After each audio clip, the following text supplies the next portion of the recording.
Hi friends, ಇವತ್ತಿನ ವಿಡಿಯೋದಲ್ಲಿ ನಾನು ತುಂಬ ಸಿಂಪಲ್ಲಾಗಿ ನೀವು ಬೆಳಗಿನ ತಿಂಡಿ ಮಾಡ್ಕೊಳ್ಬೋದು. ಇದಕ್ಕೆ ನೋಡಿ, ಈ ಪೂರಿಗೆ ನೀವು ಏನೂ ಸಾರು ಮಾಡಬೇಕಾಗಿಲ್ಲ. ಈ ರೀತಿ ಒಂದು ಮಸಾಲ ಮಾಡ್ಕೊಂಡು ಈ ರೀತಿ ಒಂದು ಫ್ರೈ ಮಾಡಿದ್ರೆ ಉಂಟಲ್ಲ, ನೀವು ಯಾವುದೇ ರೀತಿ ಪದಾರ್ಥ ಮಾಡೋದು ಬೇಕಾಗಿಲ್ಲ. ಇದ್ರ ಜೊತೆ ಒಂದು ಟೀ ಇದ್ದರೆ ಸಾಕಾಗುತ್ತೆ.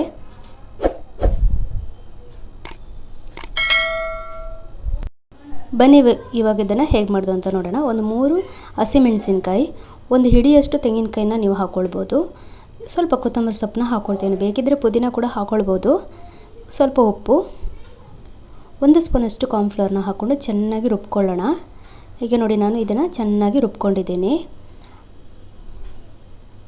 ಈಗ ಇಲ್ಲೊಂದು ಪಾತ್ರೆಯಲ್ಲಿ ಎಣ್ಣೆನ ಹಾಕ್ಕೊಳ್ತಾ ಇದ್ದೀನಿ. ಎಣ್ಣೆ ಬಿಸಿ ಆದಮೇಲೆ ಏನು ಈ ಪೇಸ್ಟ್ ಮಾಡಿ ಇಟ್ಕೊಂಡಿರ್ತೀವಿ ನೋಡಿ, ಅದನ್ನು ಈ ಪಾತ್ರೆಗೆ ಹಾಕ್ಕೊಳ್ಳೋಣ.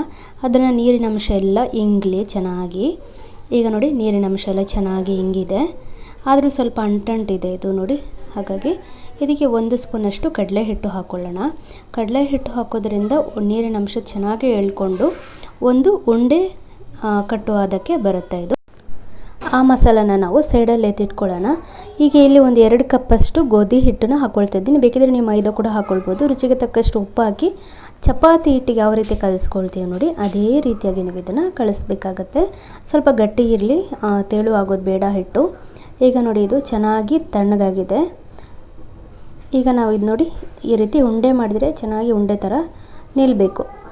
ನಂತರ ಈ ಚಪಾತಿ ಹಿಟ್ಟನ್ನು ಒಂದು ಬಾಲ್ ಥರ ಮಾಡ್ಕೊಳ್ಬೇಕು. ನೀವು ಎಷ್ಟು ದೊಡ್ಡದು ಮಾಡ್ಕೊಳ್ತೀರೋ ಅದು ನಿಮಗೆ ಬಿಟ್ಟಿದ್ದು. ನಾನು ಸ್ವಲ್ಪ ಸಣ್ಣದಾಗಿ ಮಾಡ್ಕೊಂಡಿದ್ದೀನಿ, ಪೂರಿ ಸೈಜಾಗಿ. ಸೊ ಇವಾಗ ಮಸಾಲೆನ ಇದಕ್ಕೆ ಹಾಕ್ಕೊಳ್ಳೋಣ.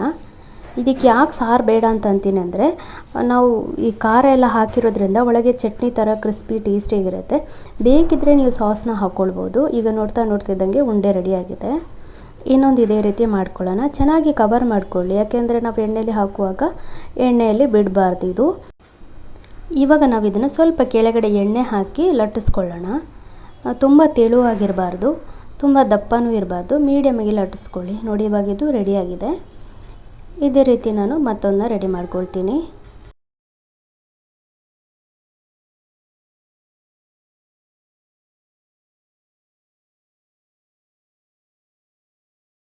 ಈಗ ನಾನು ಎಲ್ಲವನ್ನು ಸ್ವಲ್ಪ ರೆಡಿ ಮಾಡ್ಕೊಂಡಿದ್ದೀನಿ.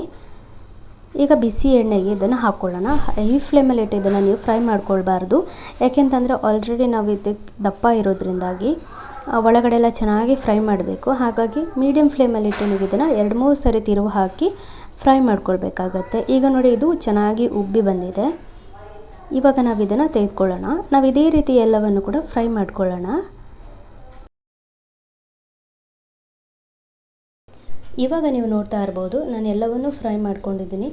ಇದು ತಿನ್ನೋದಕ್ಕೆ ತುಂಬಾ ಟೇಸ್ಟಿಯಾಗಿರುತ್ತೆ. ಇದರ ಜೊತೆ ಟೊಮೆಟೊ ಸಾಸ್ ಇದ್ದರೂ ಕೂಡ ಖಾರ ಸಿಹಿ ತುಂಬ ಟೇಸ್ಟಿಯಾಗಿರುತ್ತೆ.